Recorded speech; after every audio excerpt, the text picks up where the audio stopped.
நீங்கள் எனக்கு தெரிஞ்சுங்க மாநாட்டுக்கெல்லாம் பூமி பூஜை போடுறதெல்லாம் இது எனக்கு இந்த கட்சியில் தாங்க பார்க்குறேன். ஏங்க பாஜக கூட போடுமான்னு எனக்கு தெரியலங்க. நான் இந்துக்களினுடைய ஒரே ஆள், நான் தான் இந்துக்கள் பாதுகாவலன்னு சொல்கிறேன். அவங்க கூட போட மாட்டானுங்க போல.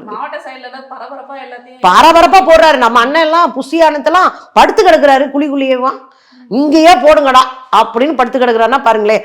இதில் நீங்கள் பெரியாரை தூக்கிட்டு வந்தீங்கல்ல, பெரியார், காமராஜர், நீங்கள் இவங்கெல்லாம் வந்து அவமானப்படுத்துறீங்க, அசிங்கப்படுத்துறீங்க. காமராஜரும் பெரியாரும் சமூக நீதிக்கானவங்க. அஞ்சலை அம்மா இவங்கெல்லாம் கடவுள் மறுப்பாளர்களும் கூட. உங்களுக்கு அது தெரியுமா? நீங்கள் அவங்களெல்லாம் கொள்கை தலைவராக வச்சுக்கிட்டு நீங்கள் எங்கே உட்காந்து இது பண்ணிக்கிட்டு இருப்பீங்க, பூஜையை போட்டுக்கிட்டு இருப்பீங்க. அசிங்கமா இல்லையா உங்களுக்கு? ரெண்டாவது கேள்வி நான் கேட்குறேன். இந்த போகிறது எல்லாரும் மாநாடு நடத்துறது அப்படின்றது தங்கள் கொள்கைகளை சொல்லுவதற்கு, தங்களுடைய கருத்துக்களை மக்கள்கிட்ட கொண்டு போய் சேர்க்கணும். நான் இவ்வளோ வேலை பார்த்துருக்கேன் அல்லது நான் இவ்வளோ வேலை பார்ப்பேன், இதை சொல்கிறது தான் அவங்கள வர்றாங்க. அண்ணன் என்ன சொல்லுவார்? 2 பஞ்ச் டைலாக்கு.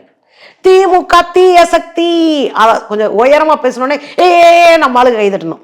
ரெண்டாவது இன்னொரு பஞ்ச் டைலாக் அடிக்கடி பேசிட்டு இருந்தாரு. திமுக பாசிசமாவது பாயாசமாவது.